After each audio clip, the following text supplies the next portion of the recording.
Hello and welcome to the Mimmit Koodaa webinar. My name is Milja Köpsi and I'm the leader of the Mimmit Koodaa program. Today we are having a webinar about the test automating and we are going to have a webinar with test automating with robot framework, and these guys come from Ericsson. But first let me thank Tommy once again that we can use the Seely Solutions GoToWebinar for this webinar, and Seely had a brand renewal in this week, so go check the Seely Solution webpage and tell us what you think about the new brand. But let's go to today's topic, and could you introduce yourself, and if we have any questions about today's topics, let's write those down. You can see the questions on control panel, and we take the Q&A session after the main topic. So please welcome and thank you. I'll mute myself and close my camera. Okay, hello everybody. My name is Ge Liu. I'm a long-term Ericsson employee, and I have been working in IoT accelerator for a long time in Ericsson as a senior developer, and recently been appointed as a product owner. We have been, I have long experiences with continuous integration, test automation, and software development, and also nowadays team management. Today we are going to give you an introduction of how, this webinar will be about how you can basically utilize robot framework to automate your test activities. The presentation will be also co-presented by my colleague Amir. Yeah. Amir, do you want to introduce yourself? Yeah, I can do that. Yeah, my name is Amir here, and I will be presenting this kind of test automation with mobile devices. So we will have like a real device, which we will try to, or what we will automate or check a little bit the specific behind it. And yeah, and I work as a developer in Ericsson 2 years, and mostly I'm a student in Aalto master's program in computer science. So that's my background, basically. Yeah. Okay, welcome everybody. Yeah. If Amir, you're ready, then maybe we are ready to go with this agenda today. So maybe we can kick off. So first is in this screen, then we are showing the agenda. So we will have a brief introduction of a robot framework in the first approximately 20 minutes. And then we will also spend about 10 minutes to talk about the continuous integration with robot framework. And then after that, then I will hand it over to Amir that he will give a great presentation about how you can automate your devices with Appium. I don't know about great, but oh, it will thanks, be a presentation. I know it's awesome. It's a really nice presentation. And then we will try to leave some time for questions and answers that we will then cover it in the end. Okay, maybe we can start. Robot framework itself, it is a data-driven acceptance test automation framework. We will clarify what does data-driven mean in the later slides. It was started by Nokia Networks back in 2005, and then it has been become open source in 2008. It was implemented with Python, but it has also, of course, a Java-based implementation. It is widely used in the industries. Nowadays, many of the popular or big names are actually using robot framework, and it is widely used inside Ericsson for test automation and continuous integration. So it has, it is really useful when we are in the big industries, when we are talking about the software verification processes. And one of the reasons is that the robot framework has a really good integration with the famous, let's say, popular CI framework.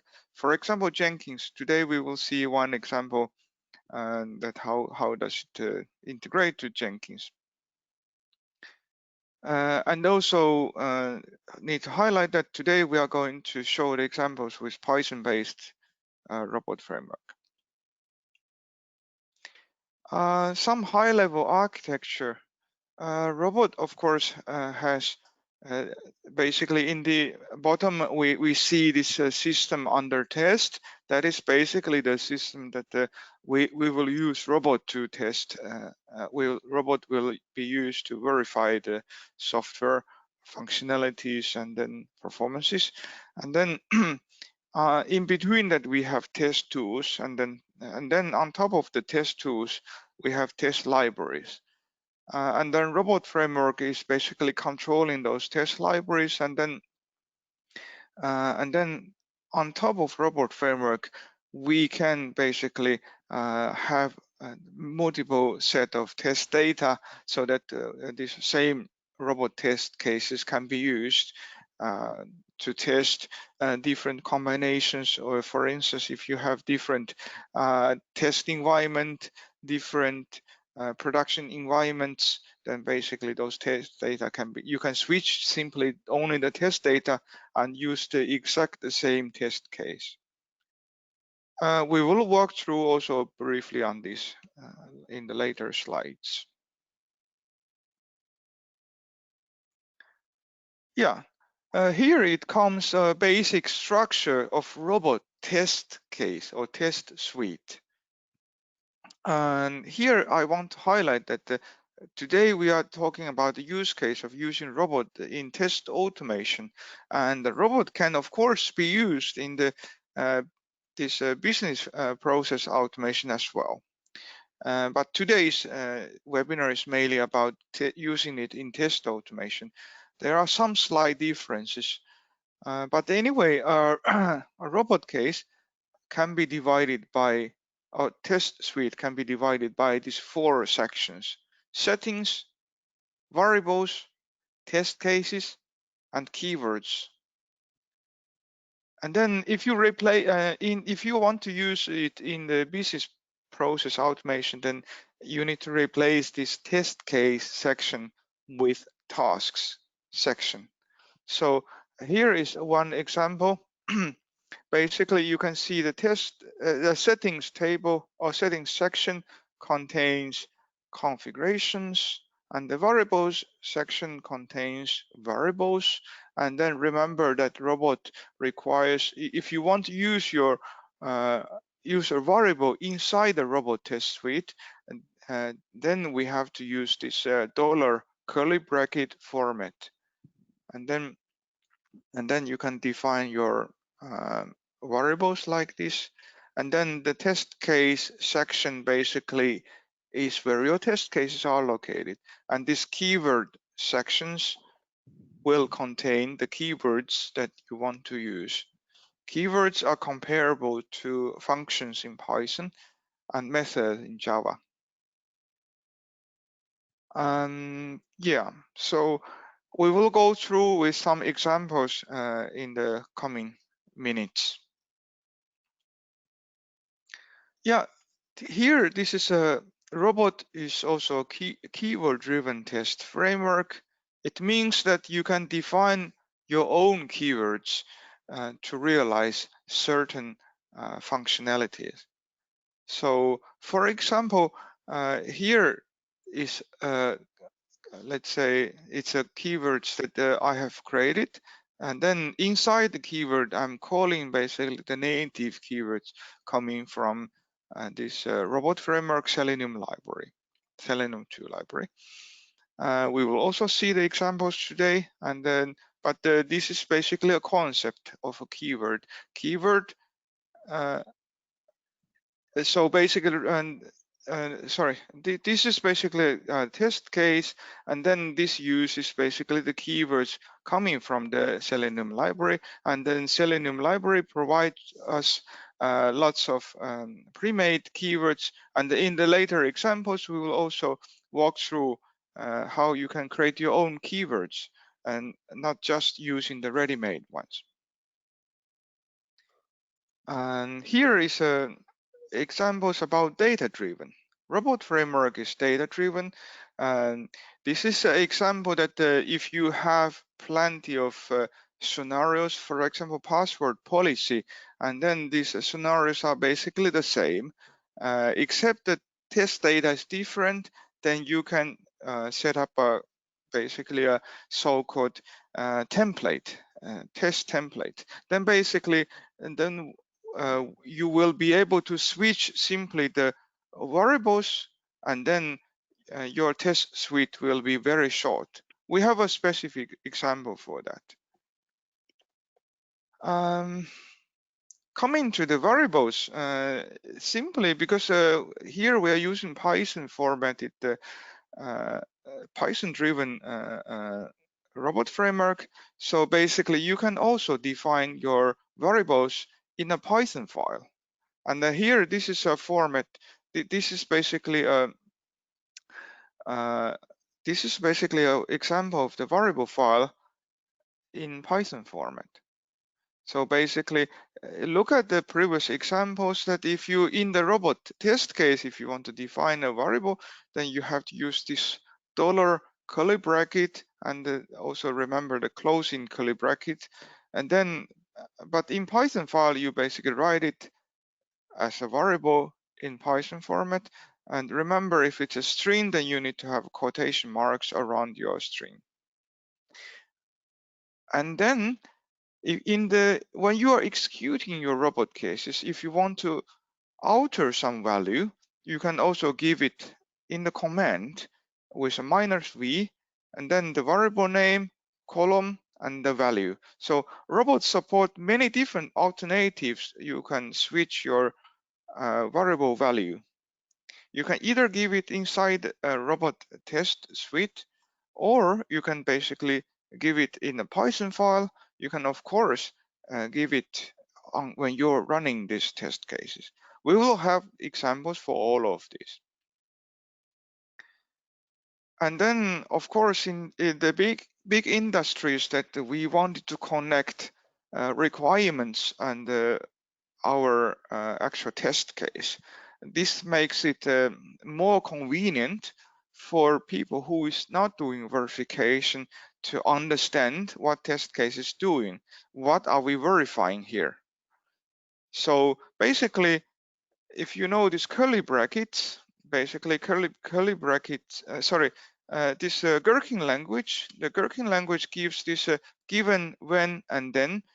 Given is basically the precondition, and the when is basically the activities, and then means that what are expected after these steps in the when is executed. And robot supports this Gherkin language perfectly, so you can write basically test cases with this Gherkin syntax, and then even your project manager or PO can read this test case very easily, and then you can basically use it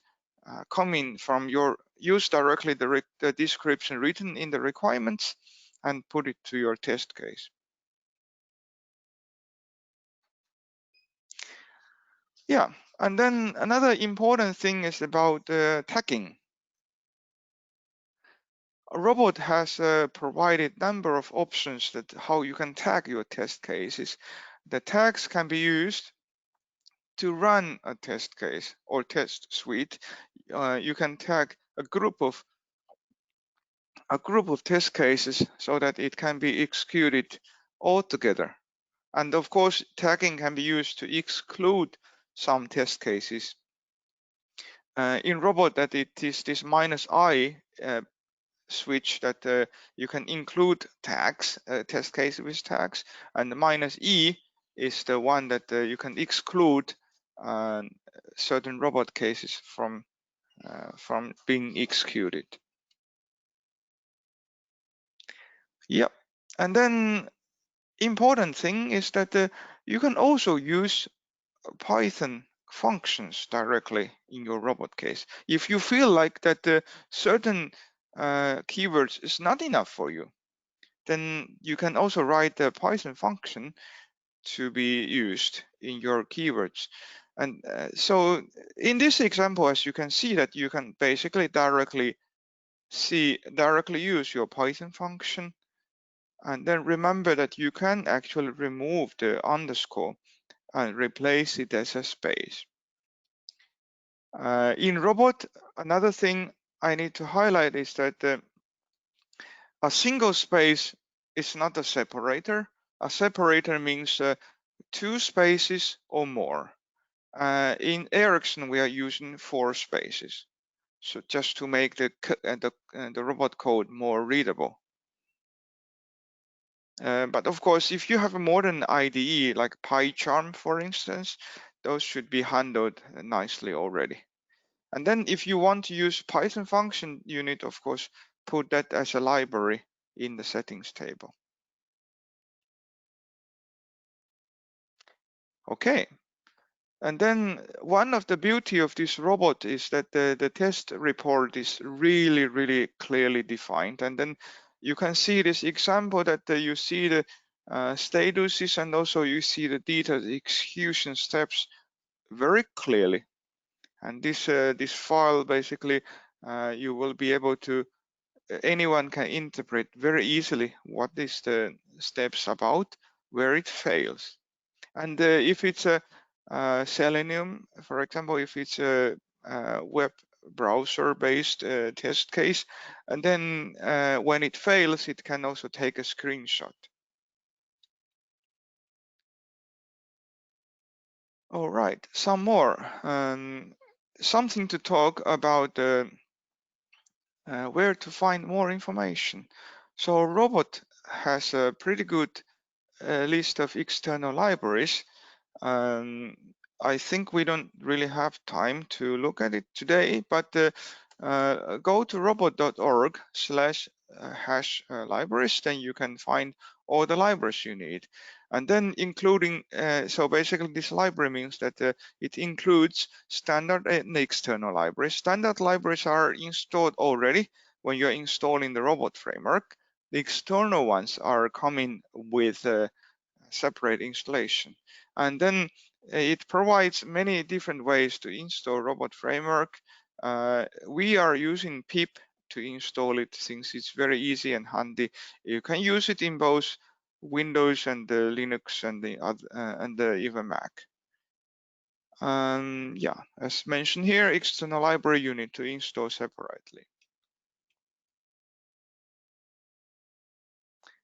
Okay, I have something to show. So just to make it more fun for this demonstration.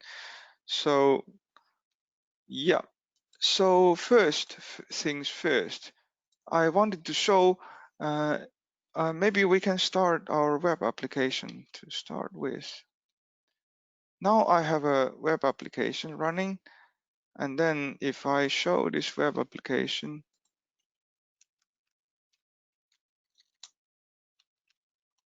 so this is basically a simple login page. It doesn't have so much magic inside. It's a simple page, and then if you inspect, you can actually see a little bit you can see a little bit the structure of the page, and you can of course walk through this page, and you see that in each of the field we have a ID defined. That today we're not covering how you can identify XPath because it's not directly related to robot, but there are lots of resources on the internet you can find about relates to XPath. Maybe we can start by running the first case. So first I want to show this is the robot version I'm using. So I'm running Python 3 with robot framework 3.2.2. So if I'm running this case, I'm running it. Robot will launch basically Chrome. Yeah, and then you see that now it's finished. So basically, this is basically the first case. The first case would basically mean that it opens browser and it checks that I have a login page, and then it types user in the username field, and the password is demo, and then it clicks this, and then basically page should contain. I think we have a demo effect here, but anyhow, this is the test case. Let's browse through the basically the let's browse through the test case itself, so that we will be able to see the logs. Okay, so let's open it from here. Yep.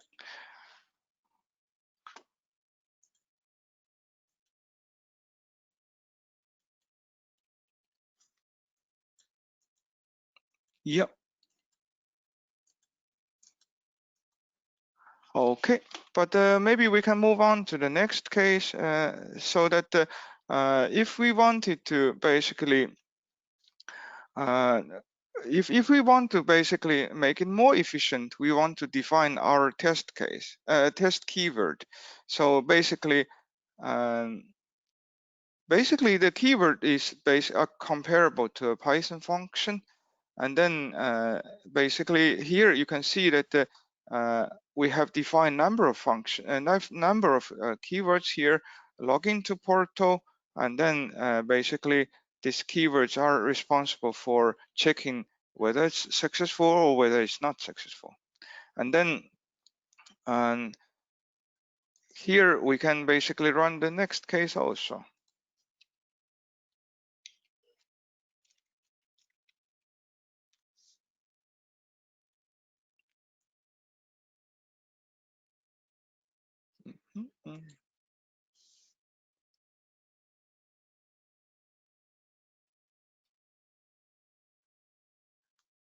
Yeah, the benefit of using keywords is that you can you reuse the keywords as long as the functionality is the same. So basically, then we can basically replicate this to, and you can make more cases. It's like how we use Python function or Java methods, and in many other programming language, we can basically use it to test, to create more test case easily without rewrite the same lines of text. Okay, then let's move on to the next one, and then sorry. Next example is about how to use template. So if you want to save some energy, then basically this is basically the way how we can save some energy. We can define a template keywords, which is defined here, and then if your test case basically are the only difference between the test cases are the variable values, then you can basically use templates like this. Yeah, due to the limit of time, so I'm not going to run this anymore. So we can maybe walk through the next examples. So here also I want to show how you can use conditional statement in robot and the looping. So if you want to run some repetitive tasks in robot, then use this for loop here. And then the amount of loop is defined by this variable loop count. You can choose your own ways to write it. And then here we have this run keyword if. This is the way how we define a conditional statement in robot framework. Yeah, and then the last example would be about how we can use Python functions here. So if you feel that, the existing keyword is not enough, then feel free to write a Python function here. This is basically a regular Python function. As you can see, these functions opens up the browser and the logs in, similarly to what we have written, but this is only to demonstrate you can embed a Python function as a keyword in robot test case. And then the only thing is that you need to include this the name of the Python file as a library here. So basically, is it for more complicated scenarios where you want to easily automate something but is not necessary need to be reported? Yeah, true. The only thing is that the keywords are more easily, the ready-made keywords are easier to be integrated to the report. But I think, of course, writing a Python function is more powerful, so to say. Yeah, makes sense. Yeah. Now, the next topic after this, I want to show how we can use continuous integration, how we can utilize continuous integration with robot framework. So as I have mentioned in the beginning of this presentation, robot has really good support for continuous integration. In this screenshot, you can see that in Jenkins, we have a robot plugin that the reports can be easily attached so that after each run, you can see the report. Here we have this developer. I'm going to demo that. So we have a developer sitting here, and he made code changes, and then this the Git plugin of Jenkins will basically detects these changes and then basically run the robot tests, and then it will then report back. And I didn't configure the email, but it can actually even send the email when the tests are done, and especially when the tests are failing. So maybe I will briefly show that how things are done there. So here I prepared a small demonstration. So if I'm here and then let's say if I modify this page, this is basically the page we have just now seen. If I modify this one and then I just make it bigger, and then I see this one file get changed.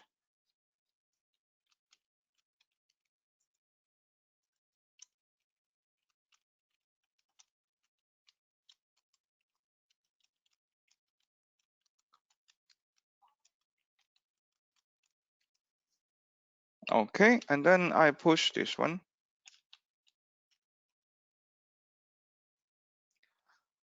Then we just need to wait for some time.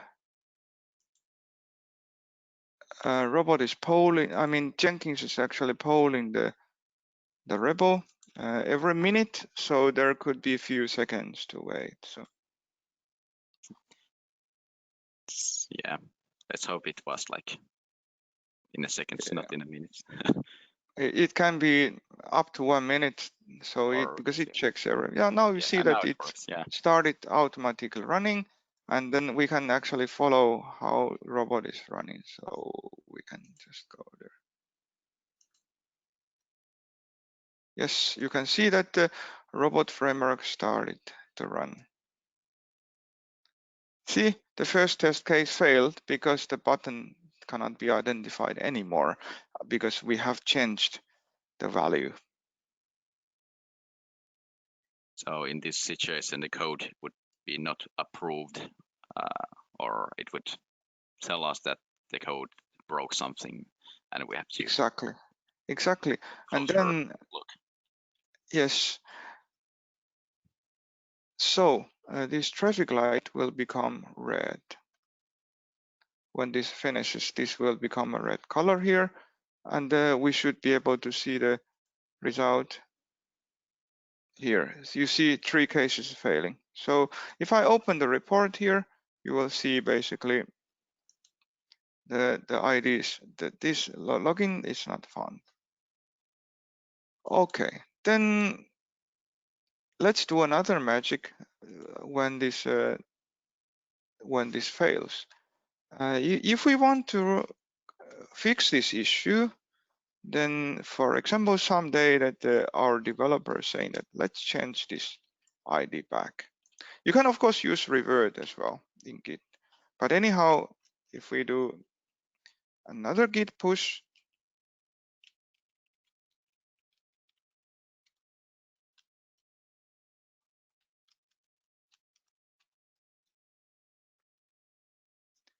yep, and then this after some waiting, then short wait, then Jenkins will run this again as well, like what we have seen.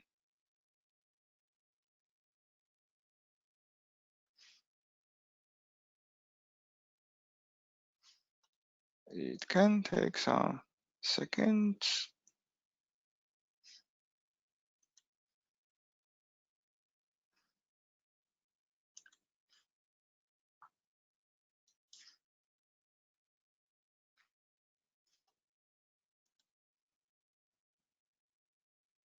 Okay, let's wait.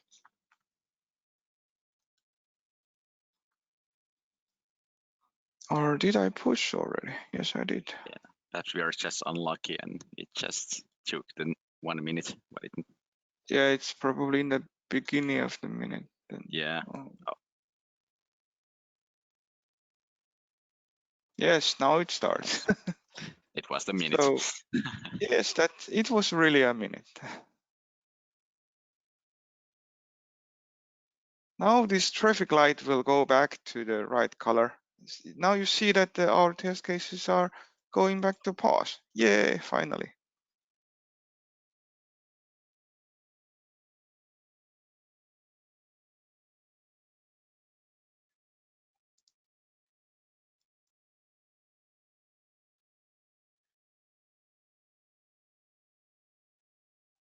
Yes, so after a very short while, this traffic light will go back to blue color in this Jenkins.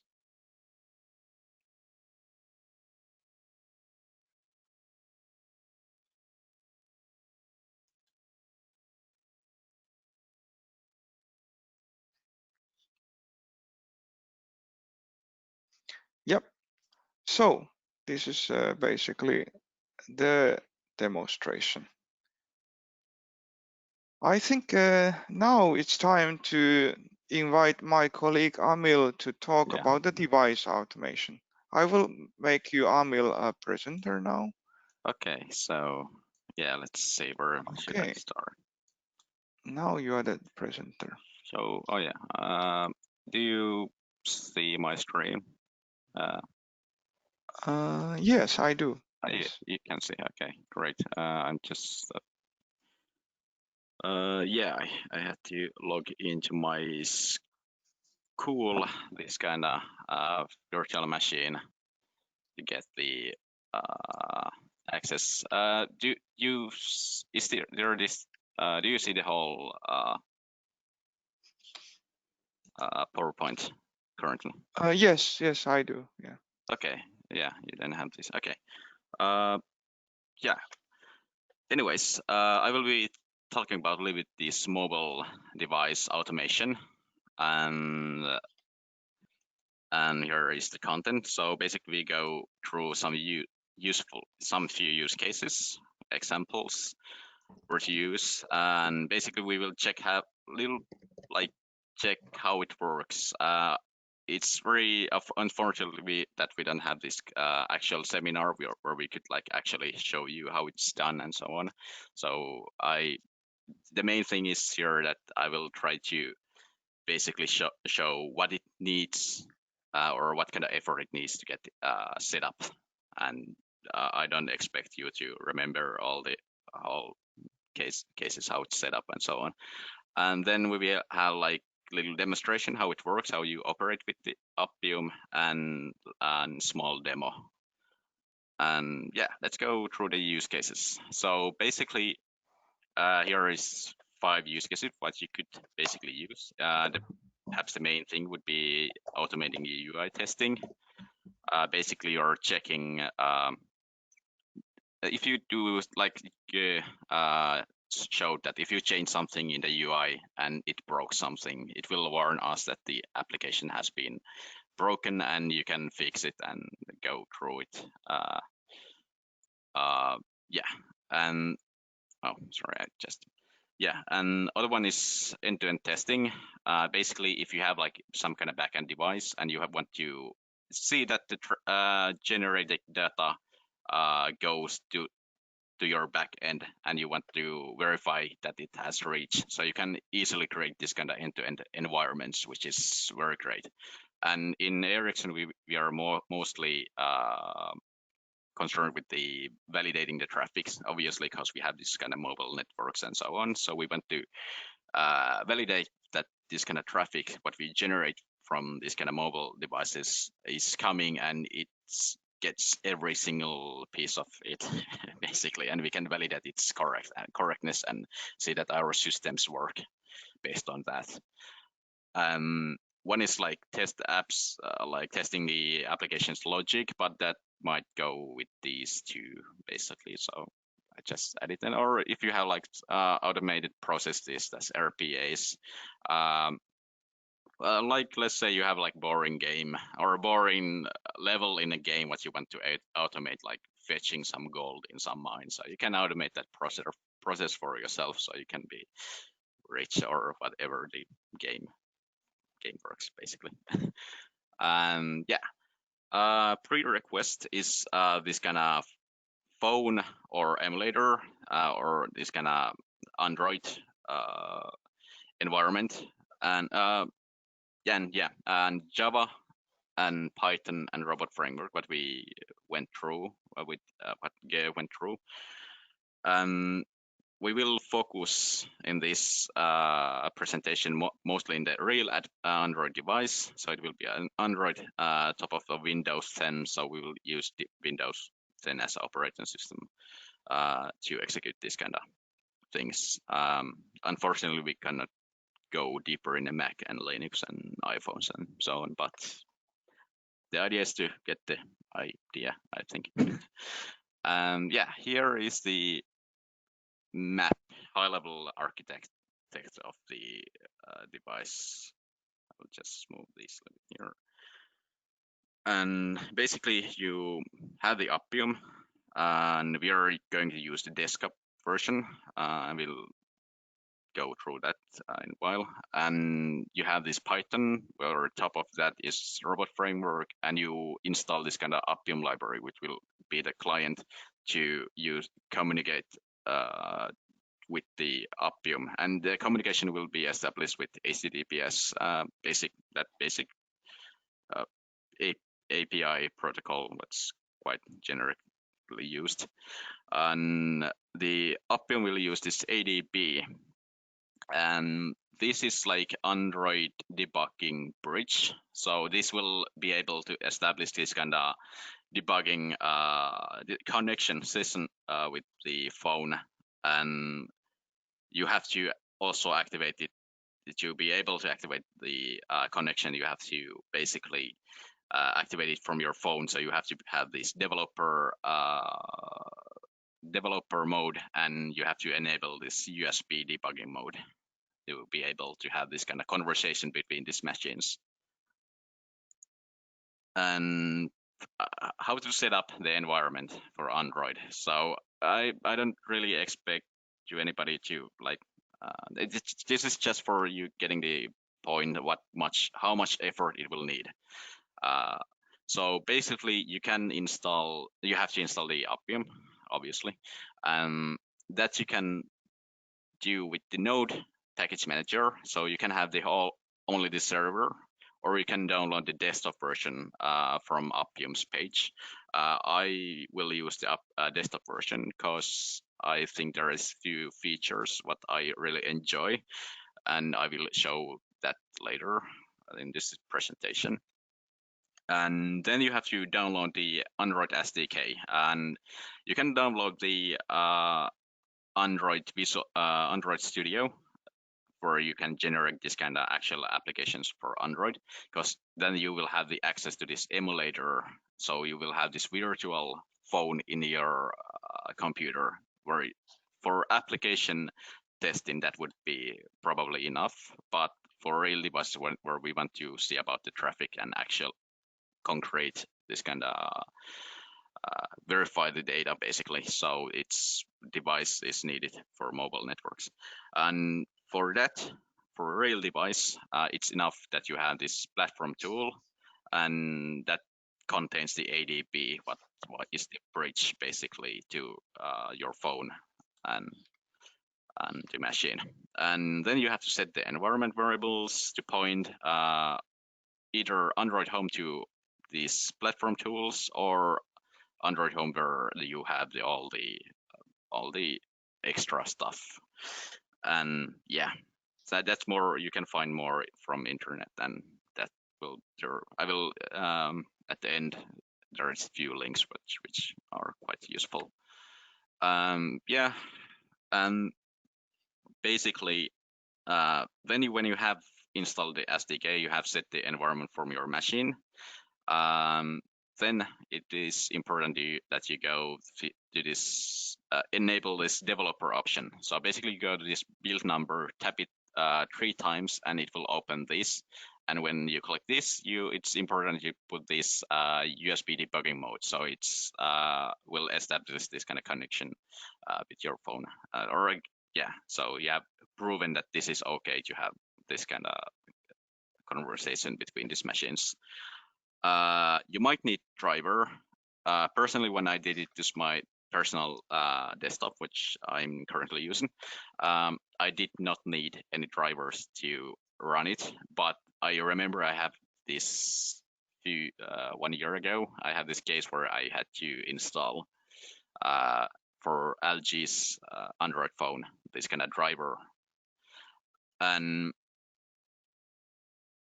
basically, yeah, you have to load the Appium framework, and that can be used pip. Like Ge mentioned, that pip is quite a common way to install to multiple operating systems. So you have to have this Appium library so that the robot is able to use the keywords with it.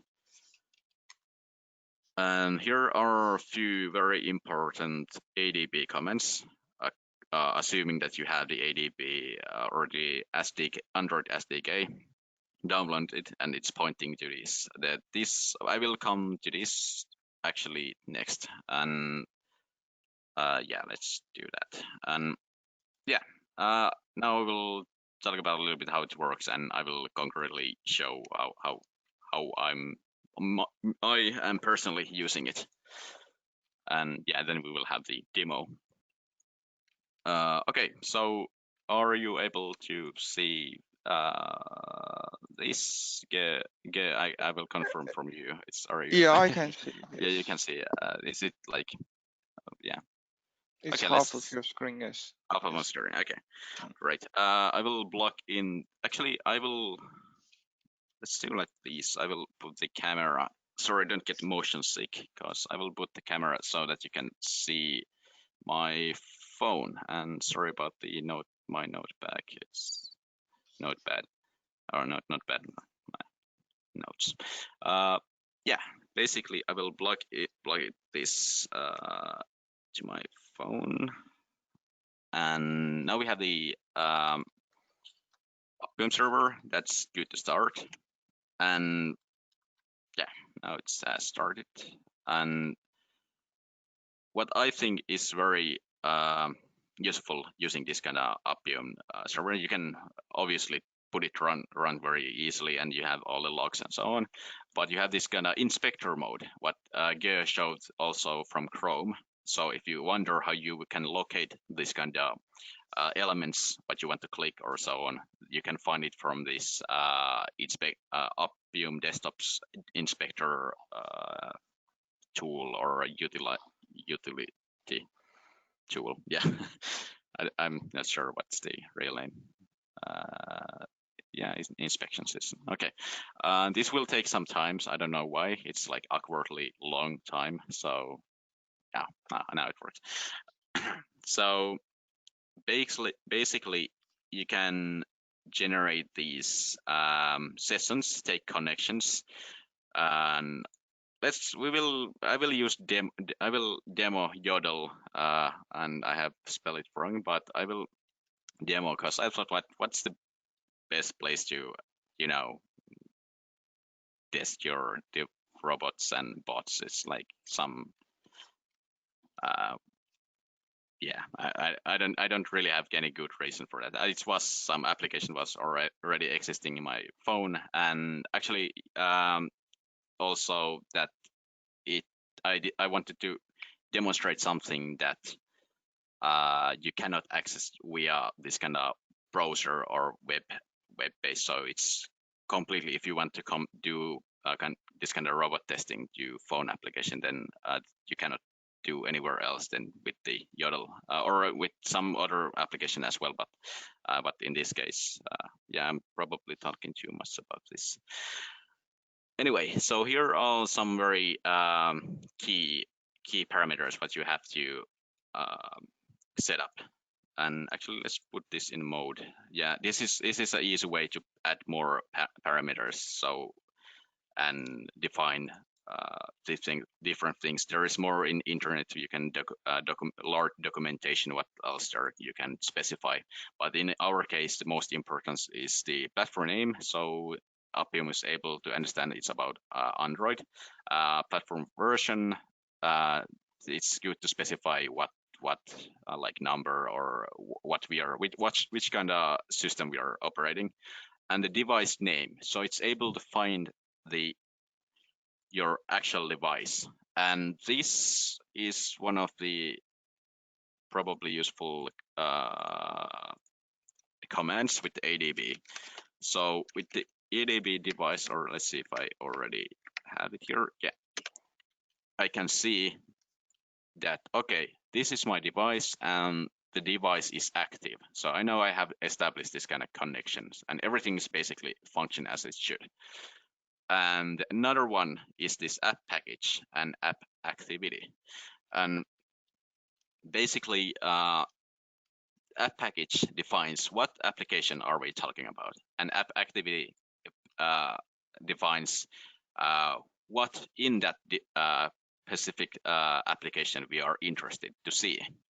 And this we can find going to ADB shell with Windows, and after that we will put this little bit complicated keyword. But basically, it's just fetching the all the information about the current focus or where we are currently with our device. So it will give all the information about that. And now we are in this. This is the app package, and this is the app activity. And this you will need it when you are working with your actual, like some application what you already have in your phone. But there is also app, so you can download from your machine to this device some existing application and test it like that. That's also a possibility, but I will not go through that. So I will just exit this shell, and now we can establish this kind of session. And now you can see that it's Appium started to run. But I will put this like this, and it might take some time because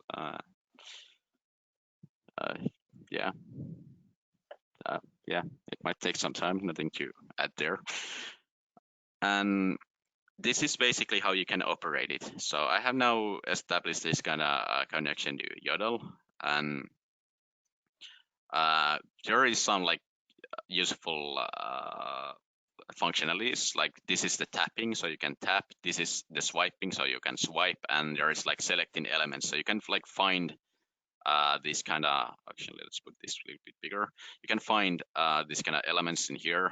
And what is, I think, very useful with the desktop version is that it can recommend you these kind of XPaths, what to use, how to locate this element, and how and then that's very useful because normally it would be very pain to go through all this stuff and try to find the correct yet. So now it's just like recommending you all the elements where you can then create your test case. And yeah, and then you can like operate this, like put this there, and then you can see, probably, hopefully you can see from my phone that did the actual action, and then there you have some channels. Yeah, and that's basically, I would like to cover like a lot of different stuff with this, but unfortunately with the time, I don't really have the luxury currently. So I will demonstrate this application or this robot test case, what I did. So basically similar in here, and yeah, you can probably see that this is this is the test case what I'm going to run. But basically you have to set these parameters to get the connection to your phone. So the first thing is to get the URL. To open the application, you have to define where is the Appium operating, and it's normally currently in locally in my desktop, and this port number is the one where it's hosting the this kind of HTTP API service. And then you have the same parameters what I showed you with the Appium desktop. So, and then we have like it should go to Yodel and post something, and it will post to channel Mimitkoda. So yeah, it will. Yeah, let's run this test, and hopefully you will see it. I can bring my phone a little bit closer, perhaps, when I run it, and I will just, yeah, let's see if this works, or then we will have total demo effect, and you know, that's perfectly normal. Let's see, this is it, and let's run it. I will put this a little bit closer so you can see. Okay, so now it opens Yodel, and I'm trying to find good edge, and now it goes to this channel. It types Mimitkoda, and then it will post, click, and then it will approve nothing, like everything is correct with the rules, and then it will post then it will post, hello you all, I'm a robot, and this comment section is for all you bots around here. Hashtag Mimitkoda, PS, thank you all, and of course you as well, Milia and Tommy. And that was basically that. You can go and practice. I don't know if you'll approach that, but yeah, you can try it out and go to the comment section and put your robot answers there.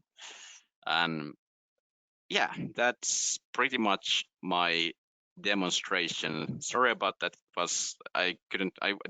There was like plenty of different things I would want to tell, but unfortunately with the situation we could not. So yeah, there are some useful links to get started, a little bit complicated links, and but basically you will just type Google Appium. That's pretty much enough to get started. And thank you. That was my presentation. And great. Thank you. This was so interesting, and Amir, I love you guys both. Amir, no worries, you did really good job. You made us smile and laugh. It was just right amount of talk, and I really did love the yodel thing here. Oh yeah, great. Thank you for the Thank you. both of you for the demos, that all the things you did show us. It was really good add for this webinar. You clearly did a huge work for us. Thank you. Thank you. Thank you. It's an honor. Thank you. We have a one question, and it goes like, two. Is there any job if I learn robot framework with Python? What Yes. is the job prospect in Ericsson or the telecom vendor? Do you? Yeah, they are quite in Ericsson and many other industries also. Robot with Python is a very popular framework that are used these days in testing and test automation.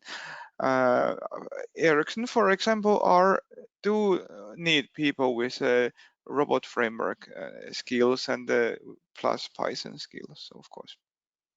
Yeah. It does. Yeah.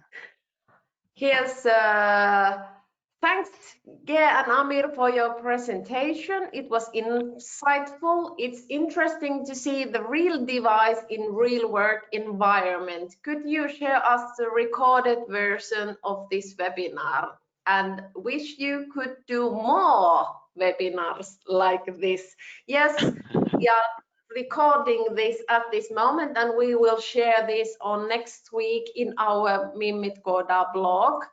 And if guys are willing to share any materials with us, we also add those and these extra links and reading tips to you there, so you're gonna get it on next week. Next question, can Appium be used to test how well a web app works in a mobile device? Yeah, you can do it. I was actually thinking about, that was my first scenario to demonstrate with Google Chrome or Firefox, but I thought that's basically you don't need to do it hard way, because you could do it with very easily with your own desktop. So I thought something unique that can't really you cannot access it. That's why I tested Yodel, that it's only way to pause something is through that app. But yeah, the answer to the question is yes, definitely you can. Yeah. We have an opportunity to continue this discussion without the boys. Sorry, in Ompeluseura Level Up Koodarit, there's a channel for discussions like this, and there's also Laura Ojala from Oura, and she knows a lot about the Appium also. But if you have any other questions for these amazing guys, Ge and Amir, please do send those via email to me so I can forward those to the boys. Sorry, guys, not boys, guys. Well, same thing. And we can collect all the answers to our blog post too. So we have 1 minute left, so I'm really happy that you came and you really showed us a really nice way, good content, good examples, and even I understand mostly of the opportunities of this.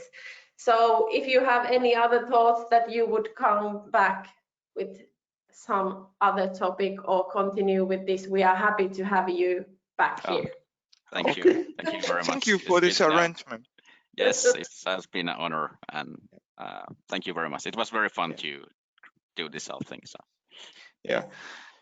And Ericsson has this job openings on this Ericsson career website, so please look at those. And then if you feel that if your profiles are fitting there, please feel free to submit. That's good. That's nice. We can also add that to our blog post so you can get it there too for a reminder. Thank you for all. Have a lovely Friday and have a lovely weekend. Let's get back to you on Monday. Okay. Yes. Bye. Thank you. Bye. See ya. Bye. Yeah.